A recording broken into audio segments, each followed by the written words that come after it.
Vocês não têm noção do nervoso que eu estou sentindo agora, né? Bom, eu planejei aqui alguma fala, vocês vão ter que me desculpar, mas vou precisar de uma muletinha aqui. Por que eu estou compondo essa mesa? Eu fui chamado para cá de forma muito tumultuada, muito em cima da hora. Eu fiz parte dessa mesa, entrei nessa programação ontem à noite. Por quê? Porque eu defendo o sistema liberal, eu defendo o sistema de mercado em minhas aulas, meus alunos sabem disso. E um dos grandes desejos dessa instituição há muito tempo era um debate entre eu e a Regiane. Mas essa eu acabei me dando mal, a Regiane foi substituída pelo Boulos e agora eu sou as coisas.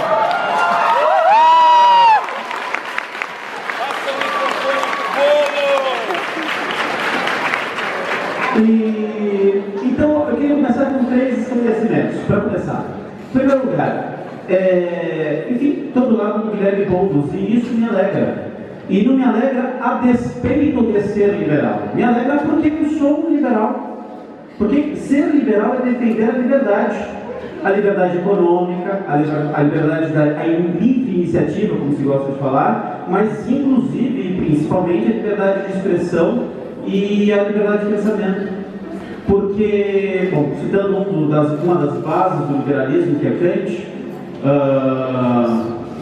sabe por que é importante a liberdade de expressão? Porque senão eu fico preso a uma das piores prisões possíveis, que é a prisão da minha própria opinião.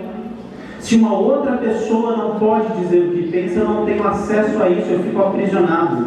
É o que o Kant chama de egoísmo lógico. E isso me assusta.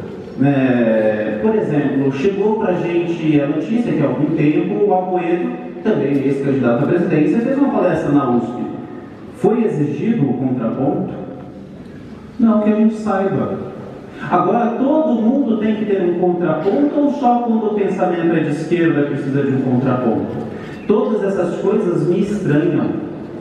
Por mim, tal como eu fiz ontem, vocês viram, né, depois da palestra da professora Ana Paula, eu fiz minhas perguntas, fiz meus questionamentos, sempre impertinentes, como eu sempre faço. E por mim, eu estaria aqui hoje, sentado desse lado, fazendo as minhas perguntas impertinentes no final.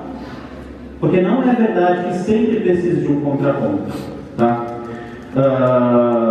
Enfim, realmente parece que algumas pessoas querendo caçar a palavra, isso não faz sentido, isso não é liberalismo nem aqui e nem em lugar nenhum. Tá?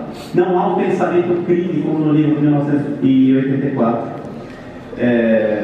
Como eu disse, eu tive pouco tempo para me preparar, preciso olhar aqui, tá, gente? Senão estou me perdendo na fala. Bom, segunda coisa que eu queria esclarecer. O que a gente pode esperar de um debate de ideias? Muita gente pode esperar alfinetadas, brigas, foice, 2 indivíduos com um machado mal afiado, lutando até a morte. Algumas pessoas podem esperar de um debate a verdade. Algumas pessoas chegam com a expectativa, e é um pouco por isso que eu e a Regiane também evitamos o debate, porque os alunos têm a expectativa de chegar no debate, escutar as ideias e saírem convencidos da verdade. E esse não é o lugar da verdade. Não é assim que funciona. Gostaria de lembrar que Santo Agostinho de Hipona, nas suas Confissões, livros 5 e 6, não dá para não citar Agostinho, né? É onde eu fiz meu mestrado. É o assunto do qual eu entendo, né? No livro 5, ele fazia parte de uma seita religiosa e ele debate contra o líder mundial dessa seita. O debate é um arraso, ele destrói o falso, que era o líder dos maniqueus. Logo na sequência, ele se aproxima do cristianismo. E o que ele quer organizar? Um debate. Um debate para pegar Santo Ambrósio, o bispo de Milão, e destruí-lo no debate. Ele provavelmente conseguiria. Mas Ambrósio se recusa. Se recusa porque se ele quiser aprender o cristianismo, vai ter que estudar as missas, vai ter que estudar as homilias, vai ter que ler a Escritura. Porque a verdade não se dá nesse debate, a verdade vai dar por vocês. Depois de escutarem as ideias, vocês vão refletir e vão construindo a verdade. O que vocês vão ter de um debate, então? Boas referências bibliográficas. Porque depois do trabalho é ali dentro, ali é a biblioteca. Ali você vai sentar E se você quiser ter realmente alguma opinião, você vai ler o Karl Marx, vai ler o primeiro livro do Capital, pelo menos, vai ler um livro sobre, para ver se entendeu direitinho, depois vai pegar o manual de economia, vai ler também, vai fazer as suas anotações, e nesse processo intelectual você vai construindo uma opinião fundamentada, científica, não uma... Enfim, não é... Infelizmente, a geração de vocês está meio assim, mas a verdade não se aprende em vídeos de 25 minutos no YouTube, não se aprende em tweets de 144 caracteres. A verdade dá trabalho, sabe? Conhecimento dá trabalho. E o lugar é aquele lugar ali. É sentar a bunda nas cadeiras da biblioteca, é pegar o livro, é ler e é estudar. Tá certo? E vocês me perdoem minha fala mais uma vez, eu não tive tempo, eu não tive sono, né? Eu estou meio nervoso, e eu não tive biblioteca, eu sou da cidade, eu estou longe da minha casa, né? Então eu tive que montar a fala sem nada, tá certo? Mas tem algumas coisas a dizer. Ainda bem que eu tenho todas essas desculpas, porque assim eu posso jogar nelas depois o fato de perder terrivelmente o debate. Começando então por um pequeno memorial, eu queria lembrar. Tá muito microfonia, né, gente? Deixa eu ver se melhor. Posso? Muito obrigado. Como todo bom jovem da minha geração, eu me aproximei da filosofia pelo marxismo. Foi lendo Erich Fromm. Minha mãe tinha vários livros, ela fez assistência social, então tinha análise do homem, o conceito marxista de homem, enfim, foi por aí que eu me aproximei. E o que eu queria começar a dizer então é como é que se transformou isso? Como é que daí eu virei um liberal? 2014, começa o Brasil a polarizar, começam as manifestações, e eu era professor numa escola estadual em Itapecerica da Serra, na periferia. E eu gosto de organizar as aulas de filosofia em torno do debate. Eu gosto que o bimestre tenha um tema, e eu defendo autores contrários, e no final o aluno escreve tomando a sua posição. E aí o tema do bimestre foi esquerda e direita. Defender a esquerda para mim foi muito simples, era automático. E eu me senti mal, de repente, eu não sei o que falar, eu não li os liberais. Aí fui ler. Fiz esse trabalho de leitura, enfim, fiz esse trabalho de leitura. E vocês pegarem o meu volume, né, da Ação Humana do Mises, começa cheio das anotações da leitura do Capital que eu tinha feito e tal, e com o passar do tempo, as anotações nas margens do livro vão diminuindo, porque eu fui pensando, não tinha entendido o que eles diziam. E fui reconstruindo meu pensamento. Dito isso também, então, o que eu fiz de 2014 para cá? Basicamente, tenho estudado esses temas. Li muito mais Marx depois dessa mudança, porque antes eu tinha o Marx, mas não era meu objeto de estudos, e desde então o que eu mais faço é ler os marxistas e ler os liberais, mas agora como objeto de pesquisa. E, na verdade, essa é a primeira vez que eu me manifesto publicamente dizendo, não, eu sou liberal. Né? Que coisa. E antes de dizer o que significa ser um liberal, vamos tirar algumas coisas da cabeça do que não é ser um liberal. Ser liberal não é dizer que o sistema capitalista, tal como ele está, é meritocrático. Não é dizer que o que você ganha, o que você recebe no mercado em termos de dinheiro, é pelo seu esforço. Isso é quem diz isso? Quem diz isso é o liberal de Facebook. O cara que se formou pelos videozinhos do YouTube. Se você vai ler o texto, lá está escrito, se você for ler o Milton Friedman, lá está escrito com todas as letras. O capitalismo não é meritocrático. O capitalismo não quer ser meritocrático. Não é o seu esforço que te dá o retorno. É uma questão de criação de valor. Se você conseguiu realizar, satisfazer desejos de outras pessoas, elas vão te recompensar financeiramente. O valor nessa concepção liberal está relacionado ao desejo.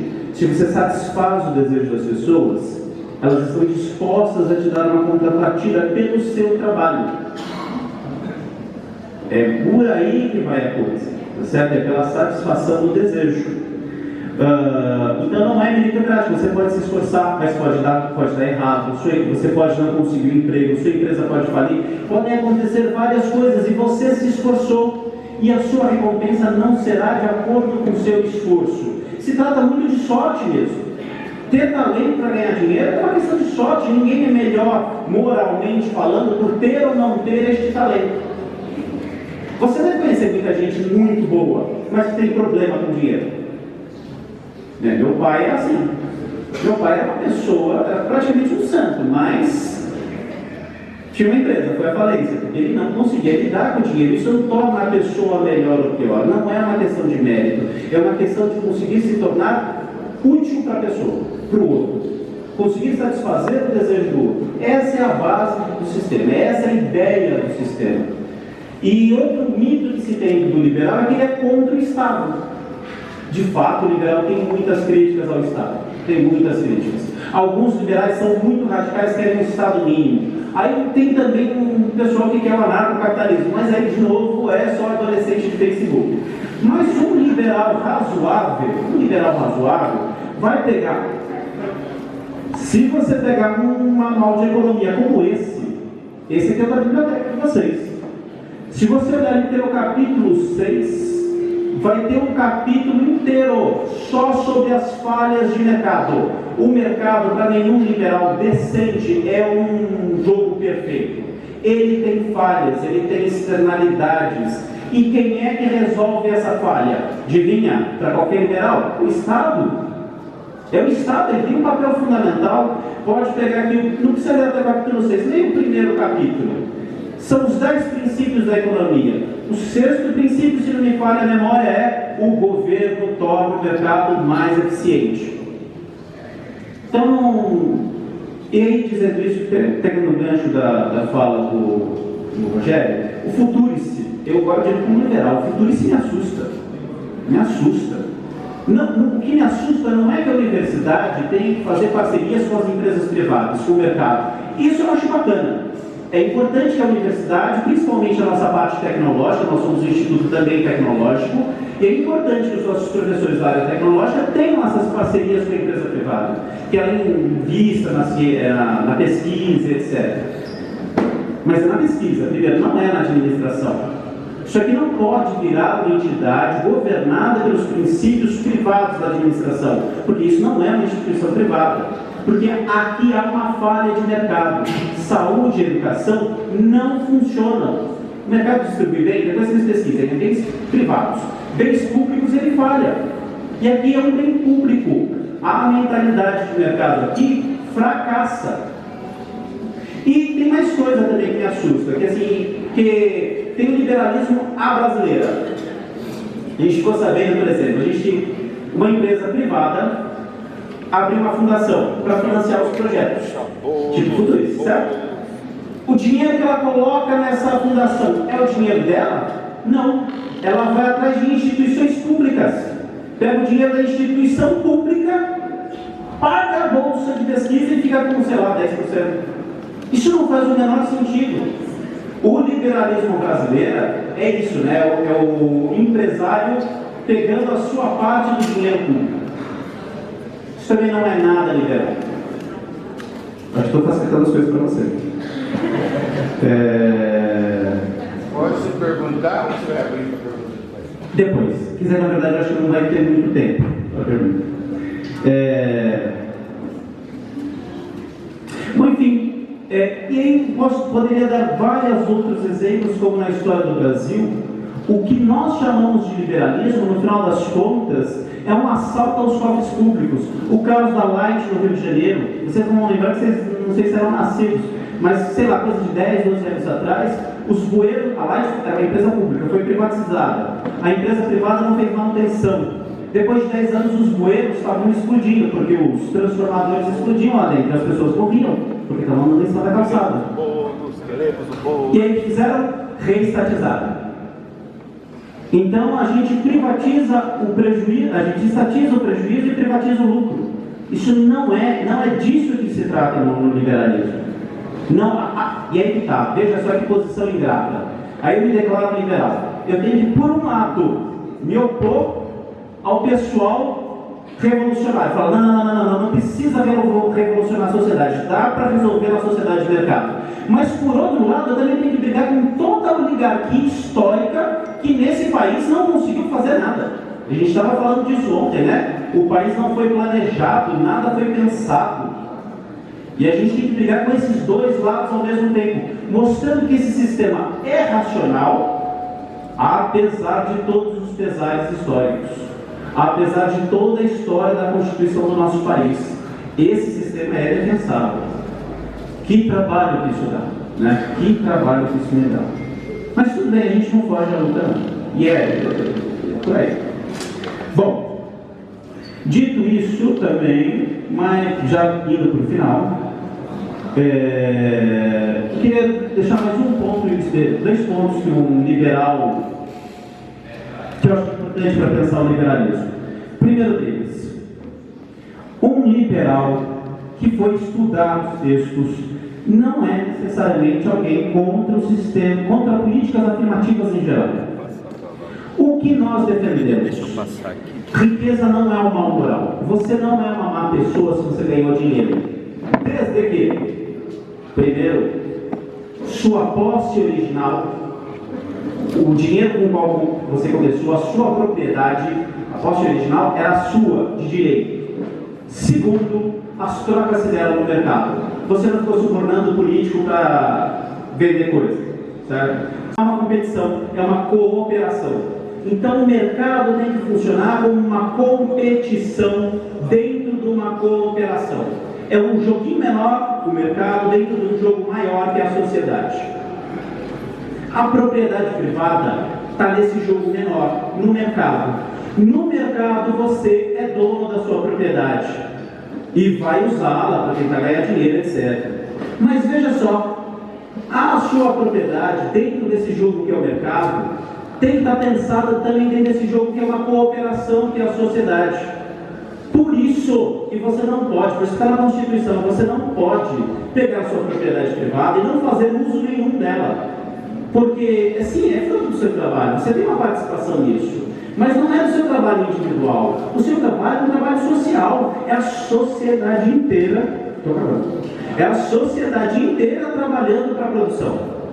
Então, o seu trabalho é um trabalho individual e social ao mesmo tempo. Dentro do mercado, ela é a sua propriedade. Dentro da sociedade, ela é a propriedade de todos. E todos estão te confiando essa propriedade. Para quê? Para que você faça dela o melhor uso possível para todos. Se o sistema estivesse funcionando, se o sistema jurídico brasileiro e político brasileiro funcionassem adequadamente, não teríamos mais casas vazias do que moradores de rua. A justiça daria conta disso. E aí fica a pergunta, e se a justiça não dá conta, a gente faz o que sempre espera? Não sei. Vou deixar essa para o Guilherme Bolso.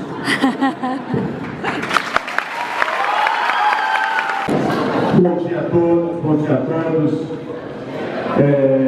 É uma satisfação enorme estar aqui no Instituto Federal de Itapetininga, nessa Semana da Diversidade.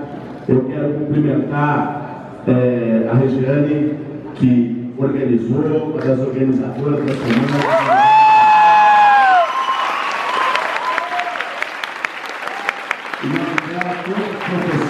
Professores que também participaram dessa organização. Quero cumprimentar o Rogério que está aqui contribuindo com esse debate.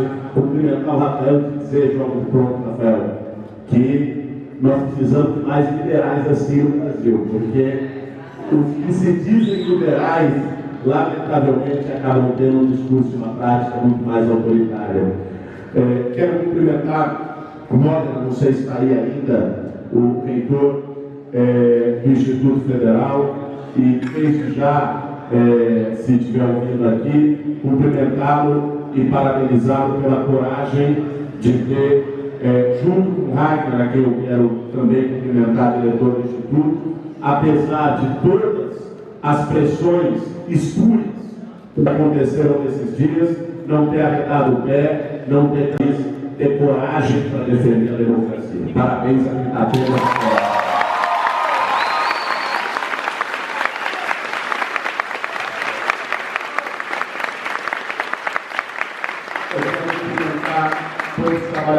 professores também do Sinasef, que eu vi que está aqui, com representantes, inclusive, de outros campos do Instituto Federal. Agradecer a presença, cumprimentar os diretores, proretores, também do Instituto em geral e de outros campos que vieram. E, naturalmente, cumprimentar cada um de vocês que vieram participar desse debate, que não se deixaram levar por um clima de intolerância que se tentou construir nesses últimos dias em relação a esse nosso encontro de hoje. Está ali também meu xará Guilherme, da Juventude do MTST, que veio comigo, né? Satisfação. E dizer que quem quiser conhecer melhor também o movimento, o trabalho de juventude, o Guilherme está ali, pode procurá-lo. Olha, gente, ontem em especial, quando saiu vídeo de deputado, não sei o que e tal, várias pessoas me procuraram para dizer: é bom cancelar.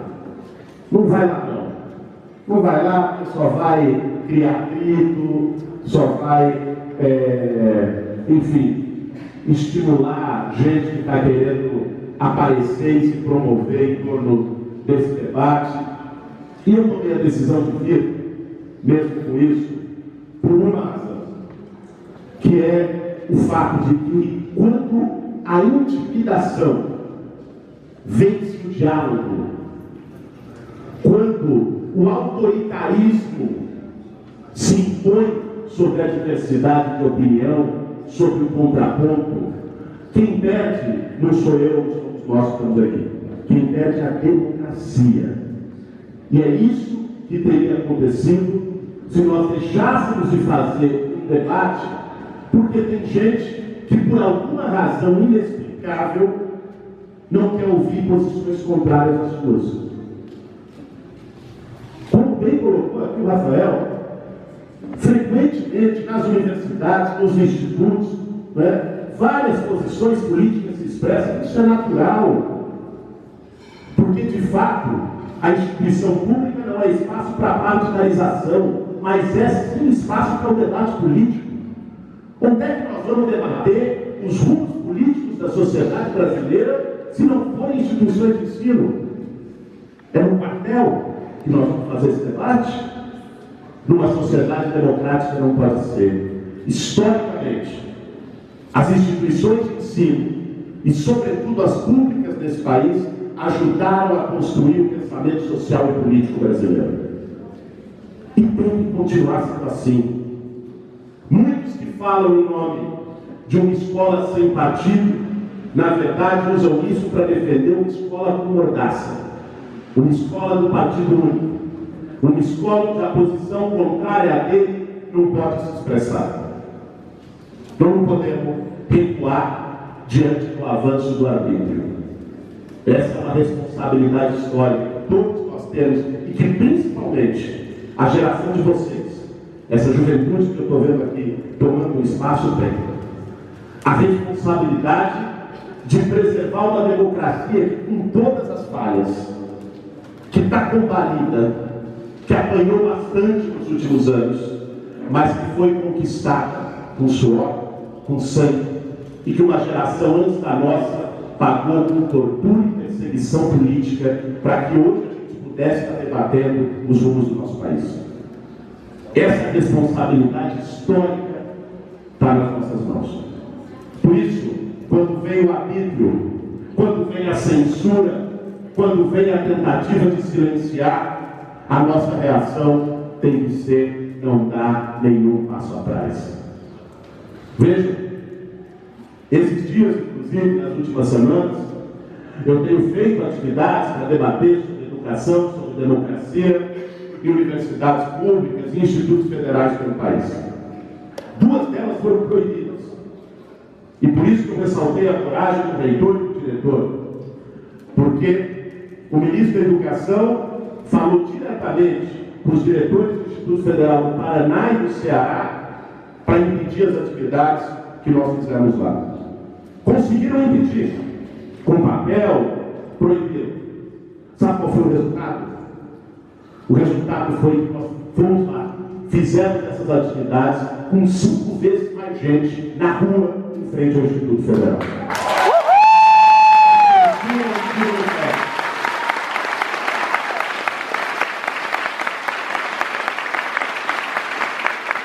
A censura é um tiro no pé. E é importante que sempre que venha uma ação de censura, que a gente possa sempre estar reagindo à altura, sem intimidação, sem se deixar levar. Principalmente quando nós temos hoje um processo de tentativa de destruição da educação pública nesse país. Nós temos um ministro da Educação que, com todo respeito aos estudantes de 4ª série, se comporta como um moleque estudante de 4ª série.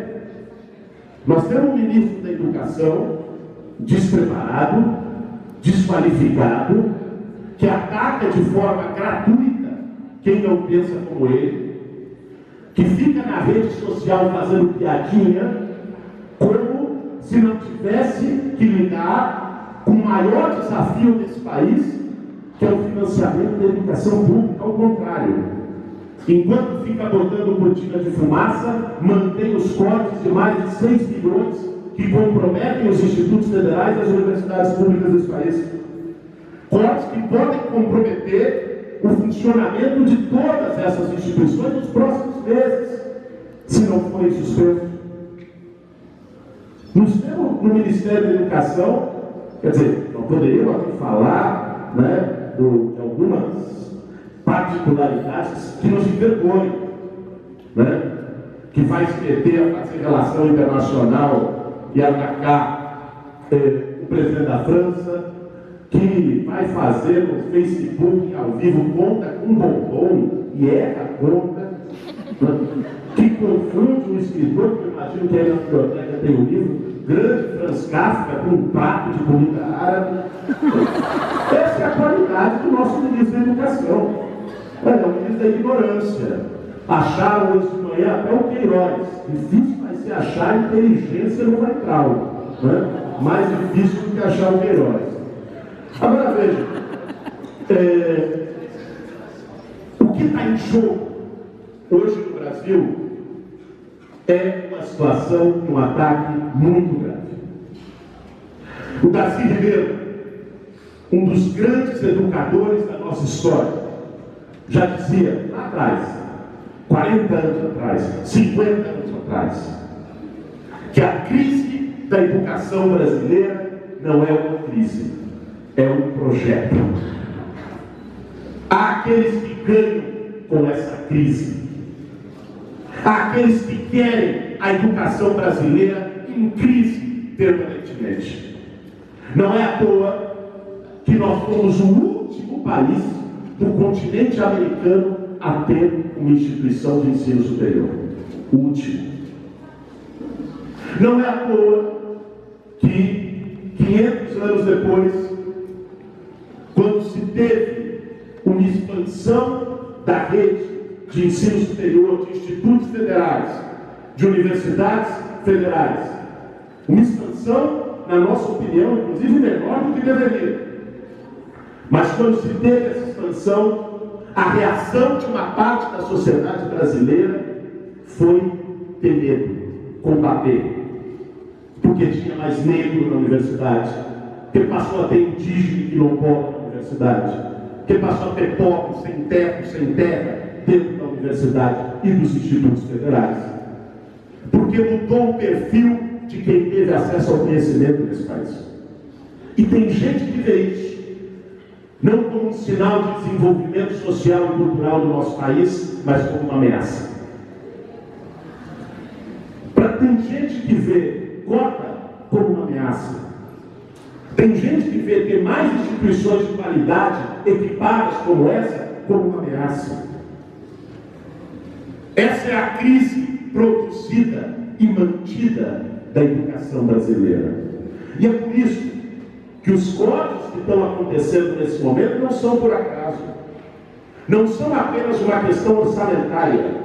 Não venham dizer os representantes do governo de que se trata apenas de cálculo. de matemática, porque senão eles teriam que explicar como é que disseram que não tem 6 bilhões para o orçamento da educação e estão prevendo gastar quase 15 bilhões só com as emendas parlamentares que compraram deputado para aprovar a reforma da Previdência.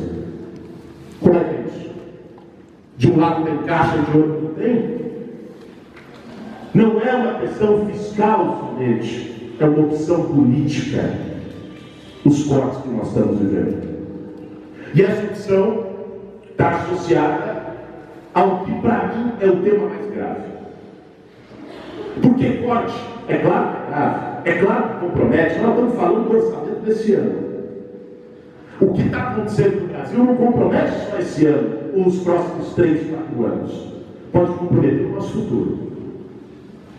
Porque o que está em jogo nesse momento é debater o sentido da educação brasileira. Que educação que nós queremos? É uma educação que forme apenas uma engrenagem no mercado de trabalho? Uma educação que, como disse o próprio ministro, ensine apenas a ler, escrever e contar? Ou nós queremos um modelo de educação que forme vocês e a todos nós para a vida, para a cidadania, para se responsabilizar pela sua própria história, que forme com pensamento crítico e com diversidade para enfrentar os desafios do futuro? É isso que está em jogo nesse momento. Quando se atacam as ciências humanas, quando se tenta desmontar as universidades, quando se diz que filosofia, Rafael, deve ser para quem tem como pagar faculdade, porque ela não traz retorno para a sociedade. O que nós estamos falando é de tentar impor uma educação domesticada.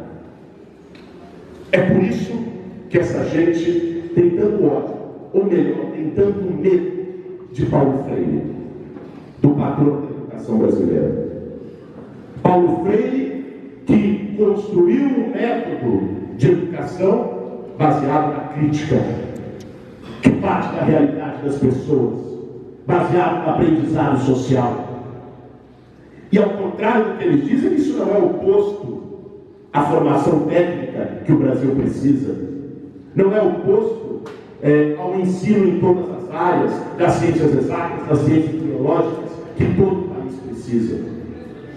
É possível humanizar o conhecimento como um todo, qualquer que seja ele. Quando eles atacam Paulo Freire, eles não estão atacando a memória de um pernambucano. Quando eles atacam Paulo Freire, eles estão atacando um conceito de educação que prepare as pessoas para a vida, que prepare mentes críticas, que não prepare pessoas que apenas saibam fazer o seu papelzinho na engrenagem da sociedade e que não questionem nada. É isso que está em jogo. Culture-se, como foi falado aqui, eles dão um passo ainda mais ousado, porque eles tentam, de maneira aberta, fazer o processo de privatização das instituições de ensino nesse país. A gente pode fazer um debate, eu quero dialogar também com o Rafael trouxe, de maneira qualificada.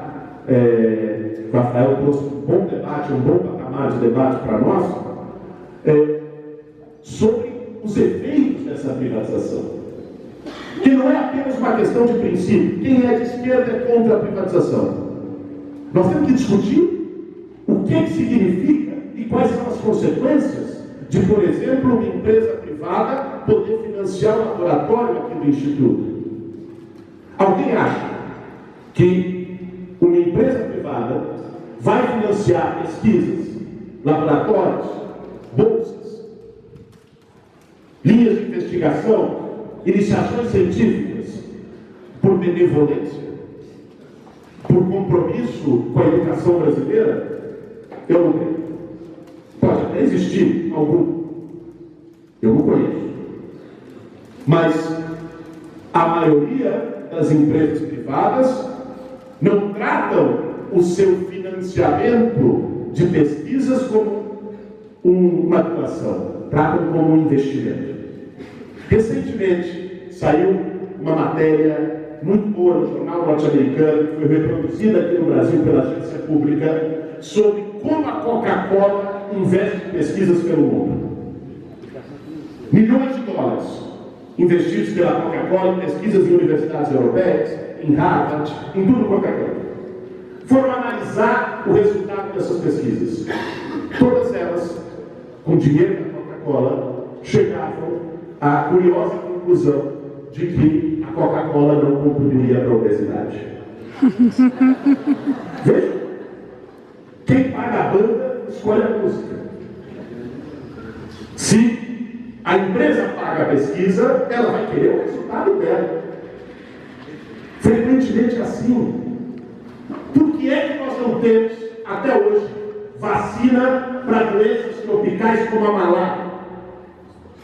Porque não interessa para a indústria farmacêutica, porque é doença de pobre, porque não dá lucro. E se a pesquisa ficar na mão do setor privado, ele vai induzir para o que dá lucro para ele. Não para o que instituições de pesquisa públicas, com financiamento exclusivamente públicos, são tão importantes. Porque aí se pode fazer pesquisa com autonomia. Porque aí não se precisa prestar conta para o lucro de ninguém. Porque aí se pode atender aos interesses da sociedade brasileira. E é isso que o futurismo quer destruir. Quando abre espaço para que as empresas financiem as pesquisas nesse país. Pegue outros países, países liberais. Pegue os Estados Unidos. E vejam de onde vem a maior parte do financiamento para a ciência e tecnologia. Vem do Departamento de Defesa, vem do Departamento de Estado, vem do Estado norte-americano. Um país historicamente liberal. Vale do Silício, o centro da produção tecnológica do mundo. Quem é que produziu o iPhone da Apple? Que nas redes sociais, no meme, é colocado como as maravilhas do capitalismo. Os socialistas de iPhone, não sei o quê. Quem bancou as pesquisas do iPhone? O Estado norte-americano. Sem participação pública, não há ciência. Vejam a China, que está chegando na inteligência artificial no 5G. De onde vem as pesquisas da Huawei? E isso tem um significado muito maior do que o debate sobre as nossas instituições de ensino. O significado disso é o modelo de desenvolvimento que a gente quer para o país. Nós queremos que o Brasil, com a grandeza que tem, com a diversidade que tem, seja para sempre a fazenda da China, a fazenda da União Europeia, que a nossa vocação fique sendo fazer mineração para vender minério de ferro barato lá fora, e enterrar Brumadinho e enterrar Mariana, matando centenas de pessoas. Que a nossa vocação seja ficar vendendo soja e milho lá para fora. O Brasil pode muito mais do que isso. Isso é uma inserção colonial, do modelo colonial nas relações internacionais. Há 500 anos atrás, a gente vendia cana-de-açúcar para Portugal e para a Espanha e comprava açúcar refinado. Essa é a relação da colônia. A gente vende minério de ferro para a China e compra o produto chinês. A gente vende petróleo bruto do pré-sal para os Estados Unidos e compra a gasolina refinada porque estão desmontando as nossas refinarias. Isso é uma forma de destruir o futuro de um país. Não tem caminho para o Brasil ter uma inserção soberana e autônoma no mundo se não for um investimento pesado, público, em ciência, em tecnologia.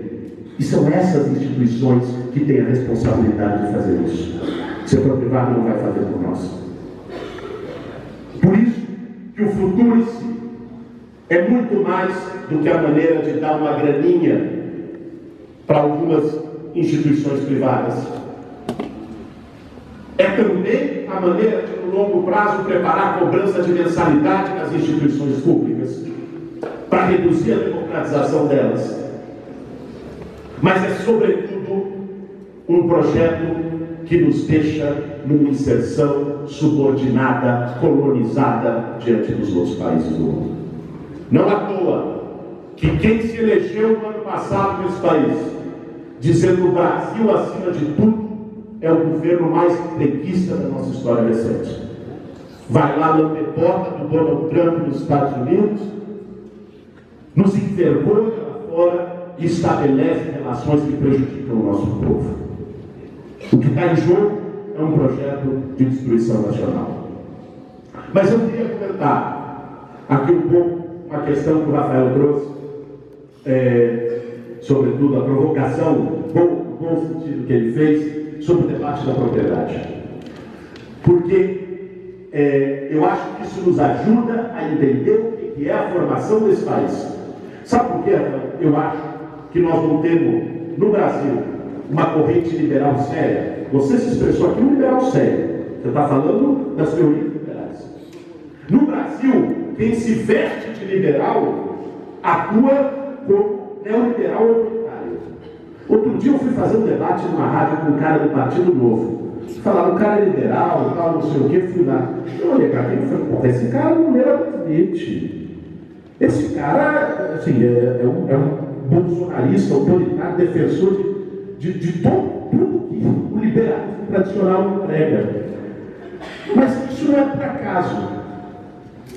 Eu acho que nós não temos uma corrente de pensamento liberal verdadeira no Brasil, porque esse país carrega nas costas a herança nunca resolvida de 300 anos de escravidão. Porque a desigualdade que está marcada no Brasil é uma desigualdade colonial brutal, de uma elite econômica que nunca pensou num sentido de desenvolvimento nacional, que sempre pensou com a cabeça na casa grande.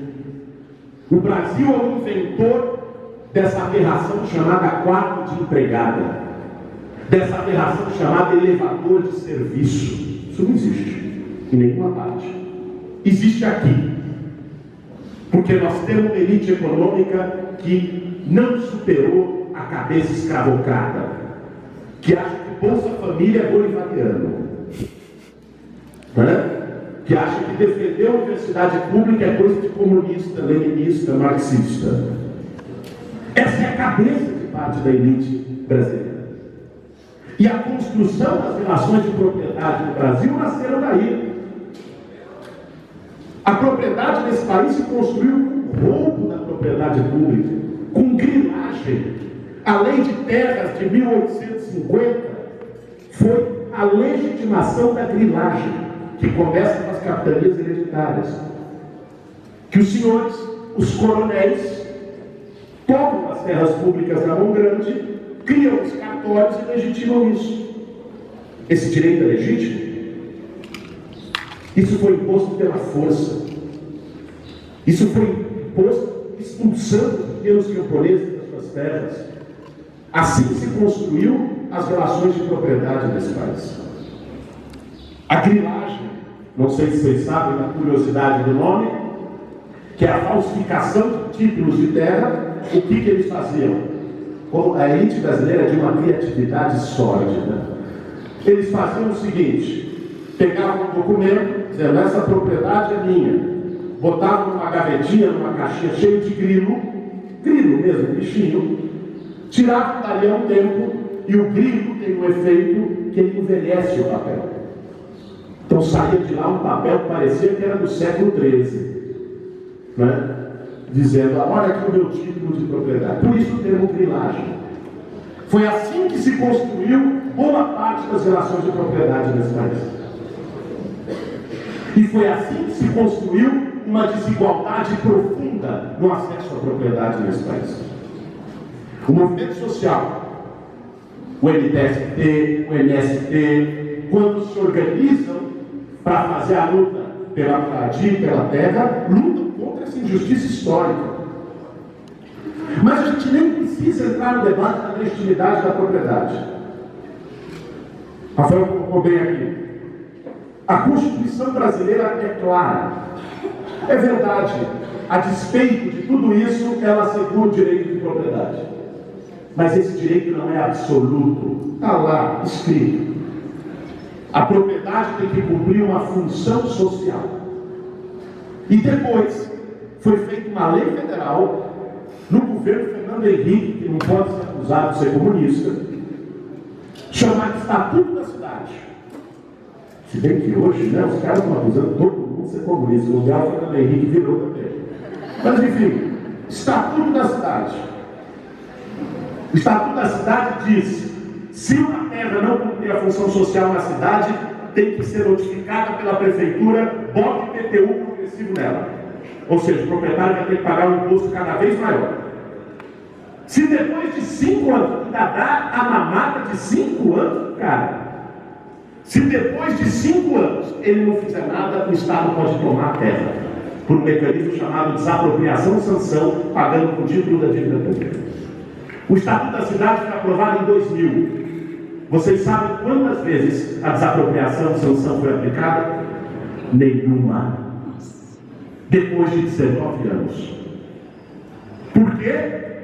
Porque os financiadores de campanha eleitoral de muitos prefeitos, de muitos governadores, são os mesmos proprietários de terra. São as construtoras, são as empreiteiras, hoje os fundos imobiliários. Nós vamos ficar esperando para sempre. As pessoas que estão nos 7.700.000 sem teto nesse país vão ficar esperando a benevolência do prefeito cumprir a lei? As terras que o movimento ocupa são justamente essas, que não cumprem a função social, que devem imposto ao poder público e que estão abandonadas há décadas. Ninguém ocupa a casa de ninguém.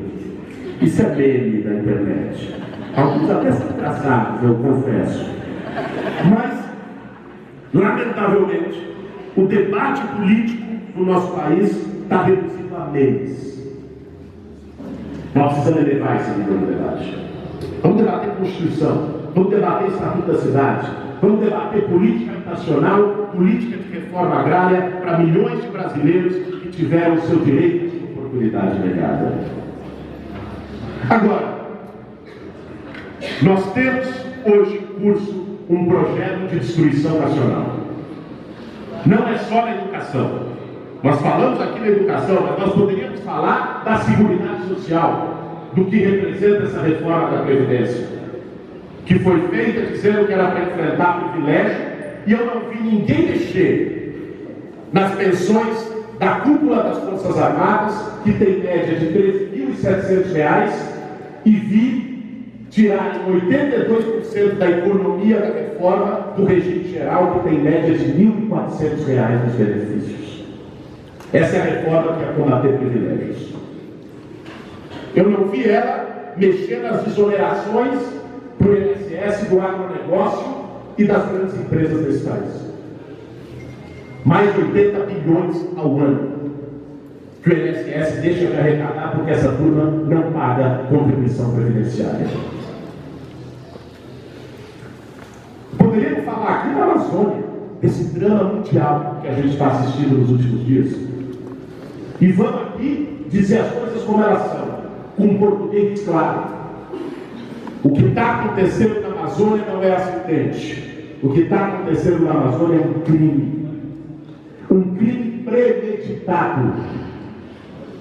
Porque quando o presidente da República e o seu ministro vão lá e dizem que tem que acabar com a indústria das multas do IBAMA, demitem o presidente do Instituto Nacional de Pesquisas Espaciais, que ele divulgou um dado de que o desmatamento aumentou. Quando eles dizem que garimpeiro tem que entrar em terra indígena mesmo para fazer garimpo e mineração. Quando eles dão a bênção para o agronegócio, qual é a mensagem que isso passa? É de que pode tudo. Aí vão lá os grandes fazendeiros, os grandes ruralistas, para expandir a fronteira agrícola, para ter mais espaço para pastagem e plantação, e queimam a floresta. É isso que está acontecendo no Brasil. Ah, mas sempre aconteceu, de fato, sempre teve queimadas. A diferença é que nesse ano, de janeiro a agosto, nós tivemos simplesmente o dobro dos focos de incêndio do ano passado inteiro. Essa é a diferença. Porque agora essa turma tem o sentimento de que está liberado, de que pode tudo. E aí a gente vê o presidente da República dizer que a solução para isso é fazer cocô de assim de anão. Aliás, essa é uma coisa preocupante. O Bolsonaro está numa regressão à fase anal cada vez mais perigosa. Ele não tira, né, isso dos seus discursos. Né? Isso vejam lá, está no front e tal, é uma fixação. Né? Aí a gente olha o ministro do Meio Ambiente culpando as ONGs e dizendo, outro dia ele disse que a população da região norte tinha mania de tocar fogo nas coisas. Por isso está tendo queimada. Disse isso publicamente. Eu fico pensando, o dia que o povo brasileiro ganhar a mania de tocar fogo nas coisas, o que vai ser dessa gente hipócrita que está hoje no comando do país? Mas fica a reflexão apenas. Agora, para encerrar aqui a minha participação, eu queria dizer o seguinte: de fato, nós estamos com um futuro ameaçado. De fato, nós estamos numa encruzilhada da história desse país. Mas essa encruzilhada e essa ameaça também é uma oportunidade de reação, também é uma oportunidade de resistência, também é uma oportunidade de despertar do nosso povo. Eles levaram os níveis de autoritarismo até as últimas consequências. Eles levaram o nível de desmonte de direitos até as últimas consequências. Isso muitas vezes gera, em parte da população, uma reação de impotência, um sentimento de ver as coisas sendo destruídas como se a gente não pudesse fazer nada. E num momento como esse, mais do que nunca, nós não podemos ter medo. Num momento como esse, mais do que nunca, nós temos que nos inspirar numa geração desse país que não teve medo. Uma geração que enfrentou os piores sofrimentos, as piores perseguições, que enfrentou a censura, que enfrentou o risco de morte, para defender os valores democráticos, para defender que a gente pudesse estar aqui hoje. Uma geração de verdadeiros heróis nacionais. Que herói nacional não é torturador. Herói nacional não é o Brilhante Ustra. Herói nacional é o Vladimir Herzog, é o Fredito, é o Fernando Santa Cruz. Herói nacional são aqueles que lutaram pela dignidade, que arriscaram com muita coragem as suas vidas para que o nosso país pudesse ter um futuro com dignidade. E se eu puder deixar alguma mensagem para vocês hoje, é de que não desistam jamais do sonho de vocês. Nós não podemos, por mais duro que seja o inverno político que esse país esteja passando, desistir do sonho de uma sociedade com oportunidades iguais para todos, de uma sociedade onde todo mundo tem a terra para plantar, onde todo mundo tem a casa para morar, onde todo mundo tem a oportunidade de trabalhar dignamente. Nós não podemos desistir do sonho de uma sociedade onde as mulheres tenham os mesmos direitos que os homens e não sofram violência e morte por serem mulheres. Nós não podemos desistir do sonho de uma sociedade onde ninguém seja morto com 30 tiros, nem com 6 tiros, nem com tiro nenhum pela cor da sua pele, como acontece hoje no nosso país. De uma sociedade onde todas as formas de amor sejam respeitadas e valorizadas. Onde o amor se sobreponha à intolerância e se sobreponha ao preconceito. De uma sociedade onde os livros valem muito mais do que as armas. E onde o governo valorize mais professor do que miliciano. Nós não podemos desistir do sonho de um futuro grandioso e digno para o nosso povo. E por mais que defender isso hoje custe um preço, por mais que você seja criticado no grupo de zap da família, por mais que isso signifique, às vezes, ficar sozinho, às vezes sofrer ataques, às vezes sofrer agressão, o maior juiz é a história. E não tenho a menor dúvida que quem se colocar do lado da democracia, do lado dos direitos, do lado da soberania, quem se inspirar nessa juventude que foi às ruas, como eu imagino muitos aqui, em maio desse ano, na maior manifestação que nós tivemos em 2019, para defender a educação, essa pauta tão linda e necessária.